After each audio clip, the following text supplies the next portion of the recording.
अस्सलाम वालेकुम। अच्छा स्टूडेंट्स, आज का जो हमारा टॉपिक है वो है जी फ्लो चार्ट। लास्ट टाइम जैसा कि आप लोगों को पता है कि हमने एल्गोरिदम को डिस्कस किया था, ठीक है जी। उससे पहले हमने फ्लो चार्ट का इंट्रोडक्शन भी पढ़ लिया था, एल्गोरिदम का इंट्रोडक्शन भी पढ़ लिया था, ठीक है जी। तो बेसिकली आपके पास फ्लो चार्ट क्या है? It is the graphical representation, it is the graphical representation, graphical representation of an algorithm, ठीक है जी। एल्गोरिथम को आपने लास्ट टाइम डिटेल से पढ़ लिया था। एल्गोरिथम के अंदर हमने क्या बात की थी कि आपके पास नंबर ऑफ स्टेप्स, किसी भी प्रॉब्लम को सॉल्व करने के लिए जो आपके पास नंबर ऑफ स्टेप्स परफॉर्म किए जाते हैं वो आपके पास क्या कहलाते हैं? आपका एल्गोरिथम कहलाते हैं, ठीक है जी। और फिर उस एल्गोरिथम से को उसी एल्गोरिथम को आप क्या करते हैं? फ्लो चार्ट की शक्ल में यानी ग्राफिकल रिप्रेजेंटेशन में जब रिप्रेजेंट करते हैं तो वो जो आपके पास रिप्रेजेंटेशन होती है वो आपके पास क्या कहलाती है? आपका फ्लो चार्ट कहलाती है, ठीक है जी। यानी आपके पास कोई नंबर ऑफ स्टेप्स को आपने क्या करना है? ग्राफिकल तौर पर रिप्रेजेंट करना है, ठीक है जी। पेज नंबर 8 के ऊपर आपकी कंप्यूटर आईटी सीरीज की जो बुक है, पेज नंबर 8 पे यहाँ पे इसकी थोड़ी सी डेफिनेशन लिखी है, मैं यहाँ से रीड आउट भी कर देता हूँ, मजीद आप लोगों ने खुद रीड आउट कर लेना है, ठीक है जी। Flow chart is the combination of two words, flow and chart. A chart consist of different symbols to display information about any program. Flow indicates the direction of the process that takes place in the program. क्या वो बात कर रहा है कि chart आपके पास क्या show कर रहा है कि जो आपके पास इंफॉर्मेशन है यानी जो काम हो रहे हैं वो चार्ट शो कर रहा है। और फ्लो क्या शो कर रहा है? फ्लो ये शो कर रहा है कि वो काम किस तरतीब से हो रहे हैं, ठीक है जी। समझ आ रही है बात की? ठीक है जी। ये आपके पास फ्लो चार्ट की बात हो रही है कि आपके पास फ्लो एक अलग वर्ड है और चार्ट एक अलग वर्ड है, ठीक है जी। चार्ट में आपके पास जो काम हो रहे हैं वो शो किए जा रहे हैं और फ्लो शो कर रहा है कि वो काम किस तरतीब से हो रहे हैं, यानी सबसे पहले कौन सा काम हो रहा है, सब उसके बाद फिर कौन सा काम हो रहा है। फ्लो होना भी जरूरी है ना, ठीक है जी। जैसे कि लास्ट टाइम हमने एक एग्जांपल पढ़ी थी कि आपने चाय बनानी है तो चाय के लिए आपके पास नंबर ऑफ स्टेप्स क्या होंगे?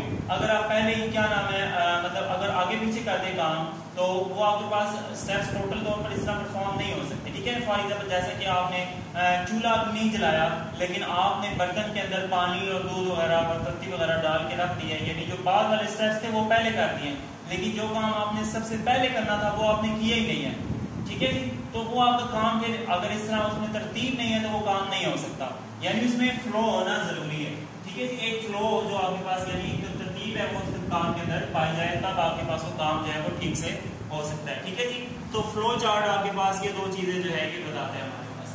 क्लियर होगी बात? अच्छा जी, उसके बाद आगे देख लेते हैं। Flow chart is a graphical representation of an algorithm, it is a way visually representing, ठीक है। जिसको आपने गौर से पढ़ लेना, ये वही बातें जो मैं डिस्कस कर चुका हूँ, ठीक है जी। आगे जो डिफरेंट सिंबल्स हैं आपके पास फ्लो चार्ट सिंबल्स, उसको हम डिस्कस करते हैं कि आपके पास फ्लो चार्ट सिंबल्स हैं वो कौन कौन से हैं।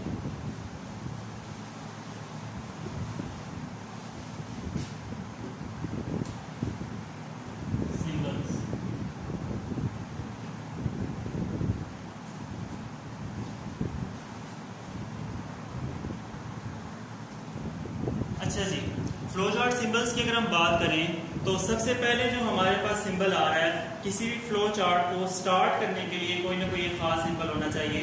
तो वो आपके पास जो सिंबल है ये आपके पास यहाँ पे बताया गया है। Oval is used to represent the start और end of the flow chart, it is also called terminal, ठीक है जी। ये आपके पास एक ओवल शेप है जो आपके पास यूज होती है किस पर्पज के लिए? किसी भी मतलब आपके पास अगर आप फ्लो चार्ट को क्या करने जा रहे हैं, स्टार्ट करने जा रहे हैं, तो उसके बाद आपके पास ये शेप आपकी यूज की जाएगी, ठीक है जी। स्टार्ट करने के लिए भी यही होगी और इसके अलावा एंड करने के लिए भी यही आपके पास एक शेप होगी, ठीक है जी। आपके पास आपकी बुक के ऊपर भी बनी हुई है, यहाँ पे मैं बोर्ड में भी आपको बना के दिखा रहा हूँ। क्लियर हो गई बात? यानी अगर आपके पास आपने कोई भी फ्लो चार्ट को स्टार्ट करना है या एंड करना है वो इस ओवल शेप से ही स्टार्ट या एंड करेंगे। क्लियर होगी बात? इसको ओवल शेप भी कहते हैं और टर्मिनल भी बोलते हैं। ये आपके पास जो छोटे छोटे पॉइंट्स हैं, ओवल हो गया, टर्मिनल हो गया, ये वर्ड्स आपको पता होने चाहिए ताकि अगर आपके पास ऑब्जेक्टिव में कोई ऐसा क्वेश्चन पूछा जाता है कि आपके पास स्टार्ट के लिए कौन सी शेप यूज होती है तो उसमें आपको फिर पता होना चाहिए कि ये ओवल शेप है और टर्मिनल शेप, ये एक ही शेप के दो नाम हैं, ठीक है जी। अक्सर वो कंफ्यूज करने के लिए डिफरेंट नेम्स से क्वेश्चन दे देता है, ठीक है जी।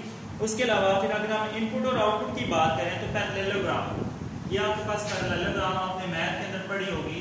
ये आपके पास किस लिए है, अगर कोई भी आपके पास आपका जो प्रोग्राम है उसके अंदर आपने कोई ना कोई इनपुट देनी है या कुछ जो है डिस्प्ले करवाना है, तो उसके लिए भी आपके पास ये जो शेप पैरेललोग्राम जो है ये शेप यूज होगी। ठीक है जी। उसके बाद अगर हम प्रोसेस की बात करें तो प्रोसेस के लिए वो क्या चीज यूज कर रहा है, रेक्टेंगल शेप यूज कर रहा है। अभी फिलहाल सिर्फ आप इसका इंट्रोडक्शन समझ लें कि जब आप प्रोग्राम लिखेंगे तो आपको पता चल जाएगा कि आपके पास ये इनपुट आउटपुट कैसे हो रही है, प्रोसेस कैसे हो रहा है। ठीक है जी। अभी फिलहाल आपने ये शेप्स माइंड में रखनी है। जब इनपुट आपके पास हो रही हो या आउटपुट हो रही हो तो वो आपके पास जो प्रोसेस हो रहा होगा, ये सारा काम जब आप वो प्रोग्रामिंग करेंगे, जब वो प्रोग्राम आप लिखेंगे तो यानी जो आप इसका एल्गोरिथम लिखेंगे तो उसी से आपको क्लियर हो जाएगा कि क्या चीज़ इनपुट हो रही है और क्या चीज़ आउटपुट में आ रही है, वहाँ से आपको चीज़ हो जाए क्लियर हो जाएगी। अभी सिर्फ इसका इंट्रोडक्शन जो है वो देख लें।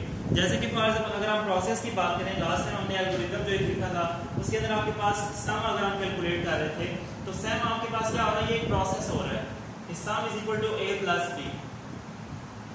उसमें हमने इनपुट a और इनपुट b दिया था, इनपुट a। ठीक है जी। इसी तरह अगर यहाँ पे हम एक और शेप बना रहे हैं, इसकी जगह कम है, इनपुट b। ठीक है जी। तो ये हम इनपुट कर रहे हैं। ठीक है जी। अगर हमने इसी को फिर डिस्प्ले करवाना है तो फिर उसके लिए भी हम ये यूज करेंगे। फॉर एग्जाम्पल हमने करवाना है कि सम को डिस्प्ले करवाना है तो उसके लिए भी हम यही वाली शेप यूज करेंगे। ये मैं यहाँ पे बना देता हूँ। ठीक है जी। ये वाली शेप जगह कम थी इसलिए मैंने ये भी बना दी। ये आपके पास जो पैरेललोग्राम है, यानी अगर आपने क्या करना है, डिस्प्ले करना है सम, यानी कि जो सम आपने कैलकुलेट करा है इसको डिस्प्ले करना है तो उसके लिए भी हम यही शेप यूज करेंगे, पैरेललोग्राम। क्लियर हो गई जी बात। अच्छा जी। उसके बाद हम बात करते हैं फ्लो लाइंस की। फ्लो लाइंस बेसिकली आपके पास क्या है, मैंने आपको जैसे कि बताया था लास्ट टाइम भी कि आपके पास एक तरतीब होती है, एक फ्लो होता है जिसके थ्रू आपके पास कोई भी काम किया जाता है।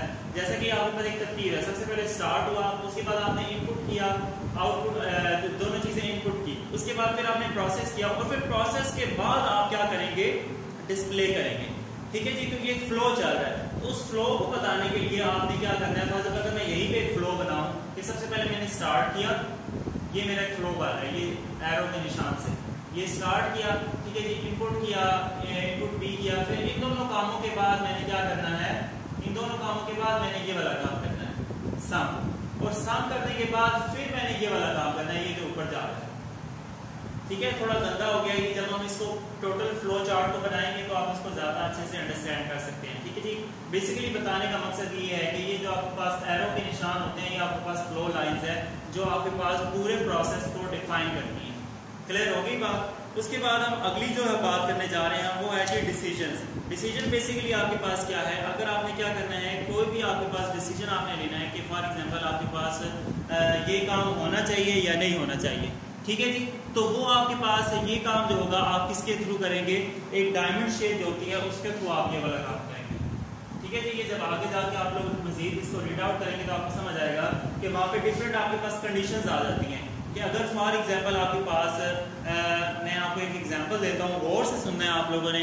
आपने ये शो करवाना है कि अगर दो नंबर्स को प्लस करेंगे तो आंसर नेगेटिव आएगा या जो है पॉजिटिव आएगा। ठीक है जी। फॉर एग्जाम्पल हमने दो नंबर्स को प्लस करना है, -5 -8। ठीक है जी। मैथ के अंदर आप लोगों ने अक्सर इस तरह की चीज देखी होगी। अगर हम इन दोनों को माइनस करें तो आपके पास आंसर नेगेटिव आएगा या पॉजिटिव आएगा। ठीक है जी। तो ये चीज फाइंड करने के लिए आपको एक कंडीशन लगानी पड़ेगी। एक कंडीशन ये लगानी पड़ेगी कि अगर आपके पास जो आंसर आ रहा है वो लेस देन 0 है, अगर आंसर जो आ रहा है वो क्या है, लेस देन 0 है, तो आपके पास वो आंसर क्या है, नेगेटिव है। ठीक है जी। यानी आप डिसीजन ले रहे हैं, अगर लेस देन 0 है तो वो क्या है, नेगेटिव है, लेकिन अगर वो ग्रेटर देन 0 है तो वो क्या है, पॉजिटिव है। ठीक है जी। तो बेसिकली बताने का मकसद ये है कि यहाँ पे एक डिसीजन ले रहे हैं आप, एक कंडीशन की बेस पे आप एक डिसीजन ले रहे हैं कि आपके पास आंसर जो है आया कि वो लेस देन 0 है या ग्रेटर देन 0 है। तो ये डिसीजन जो आपके पास होगा वो आपके पास डिसीजन इस शेप के अंदर लिया जाएगा। ठीक है जी। ये जो आपके पास डायमंड शेप शो की गई है इसके अंदर वो डिसीजन मेकिंग जो है वो की जाएगी। उसके बाद आ जाता है जी कनेक्टर। कनेक्टर बेसिकली क्या है, सर्कल सिंबल। ये आपके पास एक सर्कल सा सिंबल है। ठीक है जी। जो आपके पास क्या करता है, दो या दो से ज्यादा फ्लो लाइंस को कंबाइन करने के लिए ठीक है जी। फॉर एग्जाम्पल आपके पास आप ये इस तरह चाह रहे हैं कि आपके पास एक फ्लो लाइन इधर से आ रही है, एक फ्लो लाइन इधर से आ रही है, और इन दोनों से कंबाइन होने से एक और फ्लो लाइन निकल रही है। ठीक है जी। तो इस पर्पस के लिए आपके पास ये कनेक्टर जो है वो यूज किया जाता है। क्लियर हो गई बात। उसके बाद बेसिकली कनेक्टर नाम से पता चला है कनेक्ट करने के लिए, यानी दो से ज्यादा अगर फ्लो लाइन आनी है उनको आपस में कनेक्ट करने के लिए आपके पास जो है कनेक्टर यूज किया जाता है। अच्छा जी, नेक्स्ट आपके पास क्या है, ऑफ पेज और ऑन पेज कनेक्टर। यानी आपके पास एक ऐसा फ्लो चार्ट है जो एक से ज्यादा पेज पे आ रहा है, ठीक है जी, तो उसको ऑफ पेज या ऑन पेज करने के लिए आपके पास ये सिंबल यूज किया जाएगा।